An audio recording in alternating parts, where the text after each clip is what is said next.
Senhores telespectadores, está diante de nós a torre que é tudo quanto resta do velho castelo da cidade da Guarda.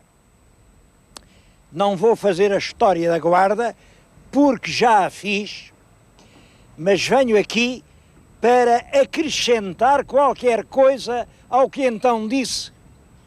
Visitámos o Paço Episcopal e eu fiz comentários muito ásperos, imaginem.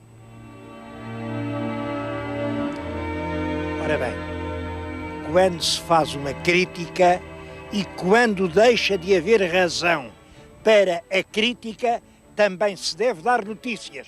Isto não é só dizer o mal fica dito, depois fazem o bem, mas o bem já se não diz. Aqui estou eu a felicitar a cidade da Guarda por ter posto cobro a uma situação que efetivamente era de desprestígio. E mais, a cidade fez isso no ano de 1999, exatamente 800 anos após a data do seu nascimento. Gostei muito de voltar aqui, sobretudo porque a cidade cresceu imenso. Está outra, novos largos, grandes avenidas, novas atividades. É uma alegria ver as cidades crescerem assim. E cresceu à custa de quê? Bom, em primeiro lugar, vamos lá ver. Quando se diz crescer à custa, as cidades são como as pessoas. Uma pessoa nasce fundamentalmente à custa de si própria. Ou crescemos à nossa custa, ou nunca chegamos realmente a crescer. Podem ter a certeza disso. Bom, mas também é verdade que há fatores que auxiliam o crescimento ou contribuem para ele. No caso da Guarda, dá-se um certo movimento de despovoamento das aldeias aqui à volta. É sobre essas aldeias que hoje vos vou falar.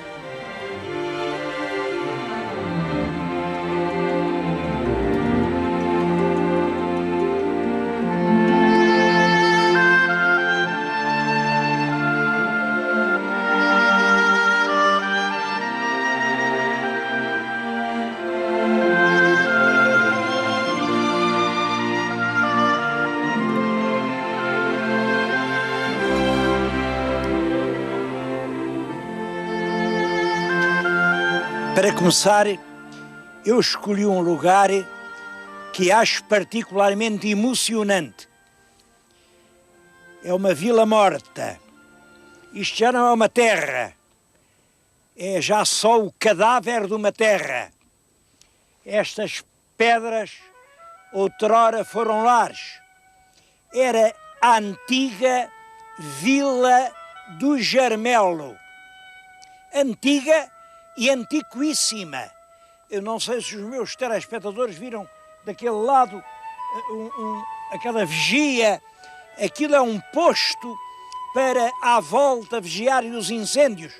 Mas aqueles grandes penedos que estão à volta são o que resta de uma fortificação do tempo dos romanos. Bom, desde a época romana até ao século XVII ou XVIII, isto foi sempre habitado, sempre. Bom, eu até vou dizer uma coisa. Hoje ainda é, só que já é habitado pelos mortos. Bom, enquanto eu continuo a falar, o meu telespectador faça uma coisa. Deixa esta ribanceira, olhem, são 50, são 80 metros. E espreite por aquela grade. Todos eles, depois de morrer, quiseram voltar. O cemitério destas aldeias à volta é ainda aqui, na Vila Velha do Jarmelo. Os vivos tiveram medo, mas os mortos sentem saudades. O Germelo está ligado a uma lenda, eu não sei ao certo se é lenda, se é história, parece que aqui as duas coisas se cruzam.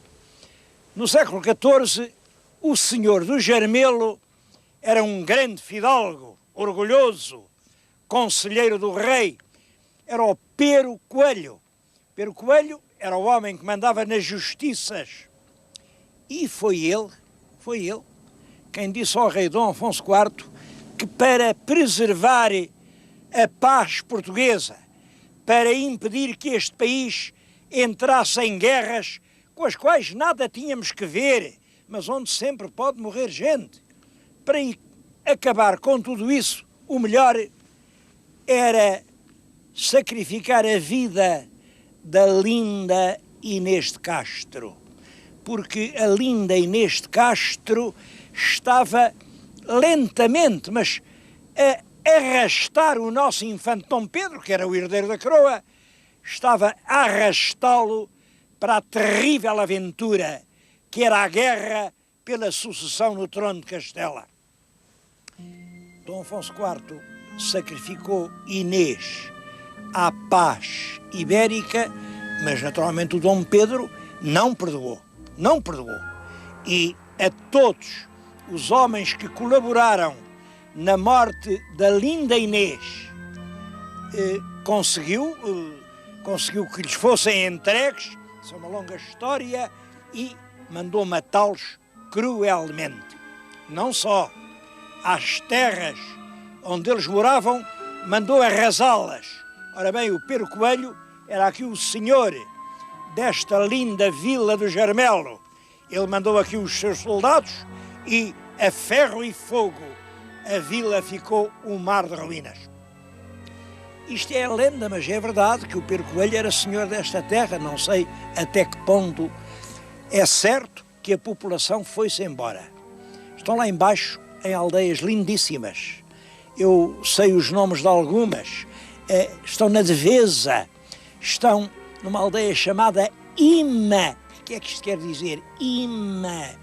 Estão nos Donfins. Há outras aldeias que nasceram exatamente por essa altura, quando aqui o Germelo foi arrasado pelas tropas do rei Dom Pedro. E é essa gente e também muitos que andam por longe, que vivem longe da pátria, que escolhe para a última morada aquele cemitério florido que acabamos de ver. Esta história da morte de Inês leva-me a falar-lhes de uma coisa mal lembrada, porque Inês morreu, ela morreu, foi degolada, mas deixou filhos do mundo. Vou-lhes recordar a comovente aventura do filho mais velho, um filho chamado João.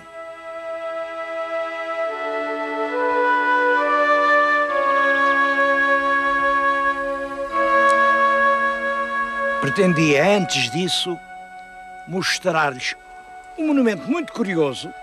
É esta pedra, a que ainda hoje o povo chama a Pedra de Inês. Bom, a Pedra de Dona Inês. Dizem que a Dona Inês era baixa e, portanto, para montar a cavalo, precisava de trepar para uma pedra. Ali eram as portas da vila, era aqui que ela montava, saltava para esta pedra e daqui para a garupa do cavalo. Como veem, é uma pedra que tem algum trabalho humano e isso originou uma outra lenda. Dizem que a pedra é muito mais antiga do que a Rainha Inês. Quando a vila começou, as moças que queriam casar vinham aqui e enchiam esta gamela de um presente para os deuses. Ficava aqui durante a noite e os deuses, enfim, lá nos livros do destino, lá conseguiam que elas casassem. Claro que tudo isto é uma lenda, porque o lugar fica perfeitamente fora dos itinerários sentimentais de Inês de Castro. São sempre à volta de Coimbra.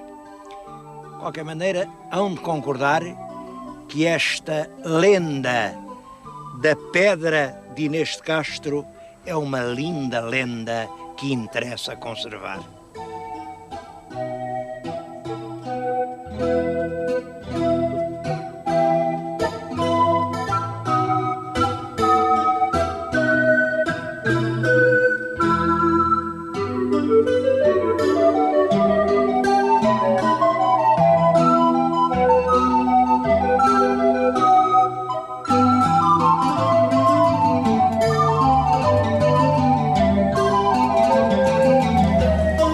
Mas eu tinha prometido contar-lhes a triste história do infante Dom João. Que Dom João é esse? É um príncipe português. Ele nasceu, penso que em 1352. Toda a gente sabe quem foi o pai. É o rei Dom Pedro I. 8º rei de Portugal. Toda a gente sabe quem foi a mãe. A linda Inês de Castro, aquela mísera e mesquinha que depois de morta foi rainha. O que ninguém sabe é se o pai casou ou não casou com a mãe. Devo dizer que eu não sei, eu sei lá e os senhores também não sabem. Quem com certeza sabia era o pai, era o rei Dom Pedro. E o rei Dom Pedro jurou sobre os santos evangelhos que é verdade, que ele tinha casado com a rainha Dona Inês de Castro. Como sabem, consagrou a esse casamento os mais belos monumentos sepulcrais que há em Portugal. Na grande igreja de Alcobaça estão os dois túmulos, Dom Pedro e em frente Inês de Castro. Os anjos erguem-lhes os bustos quando soarem as trombetas do juízo final. Os olhos de Pedro abrem-se e o primeiro rosto que veem é o de Inês. E Inês, a primeira figura que vê é o seu Dom Pedro. Bom, a verdade é que veio um advogado desperto, chamado João das Regras, e disse: isso é tudo mentira, eles não casaram, mesmo que casassem o casamento não valeu porque eles eram parentes e o Papa não deu licença, um casamento sem licença do Papa não vale nada, portanto ele era bastardo, era ilegítimo, não era príncipe português. Eu cá não sei, o meu telespectador é que vai fazer o seu próprio juízo. A gente deve acreditar mais na palavra do rei dita sobre os santos evangelhos ou na palavra de um advogado extremamente talentoso, como foi o João das Regras, quando quer vencer a causa em que foi constituído. O certo é que, naquela altura, quem venceu foi a argumentação do advogado. Portanto, Dom João, o infante Dom João, não era filho legítimo e foi escolhido para rei de Portugal o mestre de Avis. Devo dizer que o infante Dom João, ele era um homem, o povo gostava muito dele, o povo chegou a aclamá-lo. Diz o Fernão Lopes: nenhum homem consegue governar melhor um cavalo em Portugal que o nosso infante Dom João. Bom, mas ele, além de bom cavaleiro, era burro. Era burro, caiu numa cilada e assassinou a esposa, a Dona Maria Teles, em Coimbra. Assassinou-a por uma malvada intriga que foi armada pela rainha Dona Leonor Teles. É claro, a Leonor Teles era irmã da outra, era irmã da Maria Teles, mas não gostou de ver a irmã casar com aquele rapaz, porque ela, rainha, estava casada com um rei pálido, enfermiço, tuberculoso, um rapaz que já se via que não ia durar muito e que lhe ia suceder, pois com certeza que era o irmão, e portanto ela, que até aí era rainha, passava a ser uma triste aia da mana da irmã Maria, que ia ser rainha. Olhem, armou uma cilada e disse ao Dom João: que pena, foste casar com a minha irmã, se não tens feito isso, casavas com a minha filha. E como sabes, a minha filha é a futura rainha de Portugal. Portanto, se tu tens sabido esperar, casavas com a herdeira do trono e quem reinava eras tu. Mas olha, casaste, paciência, agora és homem casado. Não há nada a fazer, nada. Infelizmente a minha irmã nem sequer te guarda respeito. Se tu fosses a Coimbra, havias de ver o que ela faz quando tu lá não estás.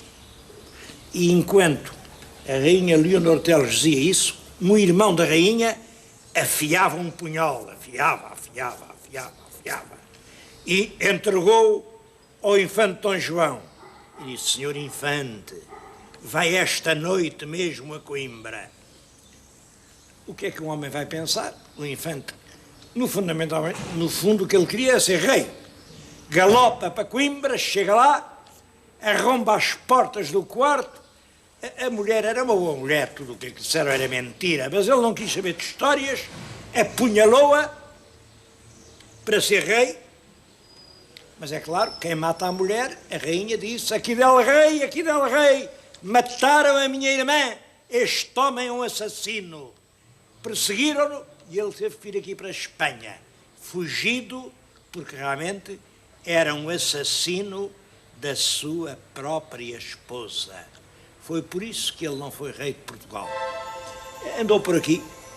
Eu estou-lhes a falar aqui no adro da Catedral de Samora. É um sítio muito ligado à história de Portugal. Ainda tenho projetos de cá voltar. E foi aqui perto que ele morreu. Vou-lhes mostrar dois lugares. O lugar onde ele viveu e o ponto onde está enterrado.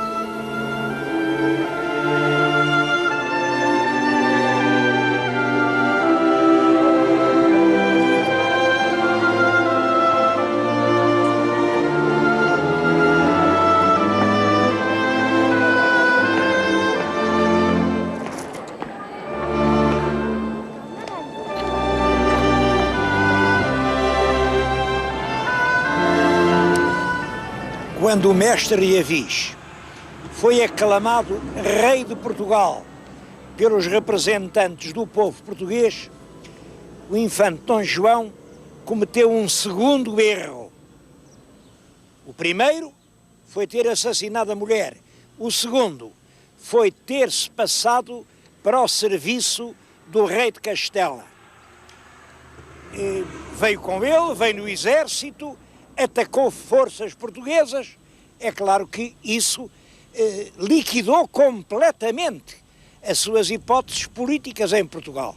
Portanto, não pôde entrar mais em Portugal. O rei de Castela é que o tomou, enfim, olhem, pagou-lhe com uma espécie de prémio de consolação. Fê-lo Duque de Valência. Não julguem que é a grande Valência lá de baixo, a grande Valência do Mediterrâneo, não. Era uma vilazita pequenina aqui já isto é na província de León. Pelo Duque aqui desta terra. Em todo caso, ele aqui esteve há algum tempo, ainda quis construir no alto do monte um arrogante castelo. Estão a ver, na nossa frente, tudo quanto resta dos sonhos reais do filho primogênito da linda Inês de Castro. O castelo está muito mal conservado. Há uma fachada onde ainda se vê o escudo das 5 quinas, mas acho que é tudo quanto aqui há de português. Esse infante tinha deixado de estar ao serviço de Portugal. Eu prometi mostrar-lhes também o sítio onde ele morreu. De qualquer maneira, ele era filho de rei e pelo lado do pai vinha da geração dos reis de Castela, era trineto do grande Sancho IV, de maneira que, quando morreu, destinaram-lhe uma jazida real e foi para o grande mosteiro de Santo Estevão, em Salamanca. Como estão a ver, é uma bela igreja, é um monumento magnífico. Agora, as cinzas do nosso príncipe, essas já ninguém sabe onde estão.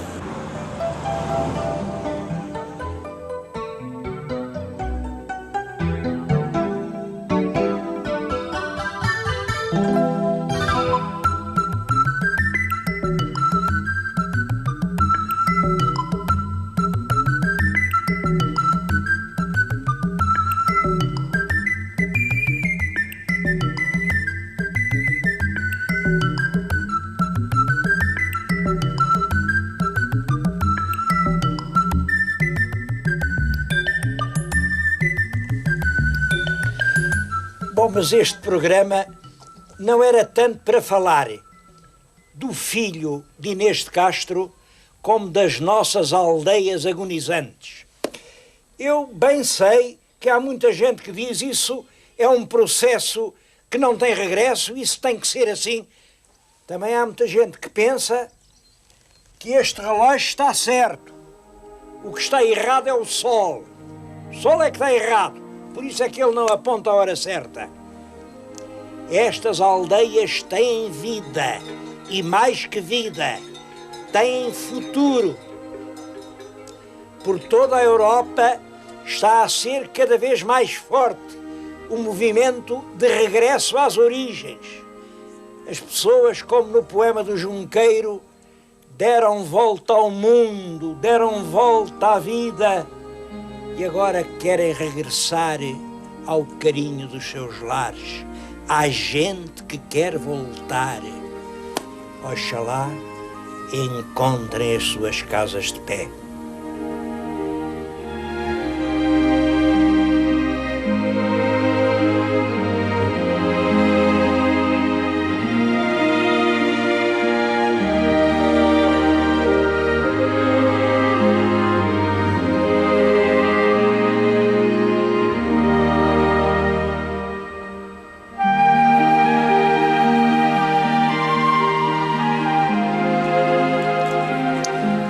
Fala-se muito em aldeias abandonadas, aldeias que estão a fechar, mas é preciso não esquecer que essa regra não é geral. Há também aldeias extremamente progressivas que estão a crescer. Eu aqui, junto destas velhas aldeias de granito que lhes mostrei, queria que viessem ver a aldeia dos 30. Os 30 devem ter sido 30 povoadores que na Idade Média se instalaram aqui, olhem, à volta daquela pequeníssima igreja, é o Espírito Santo, isto aí pelo século XIII.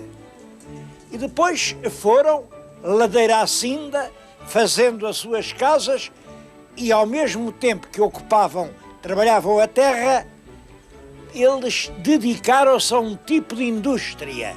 Faziam cobertores de papa.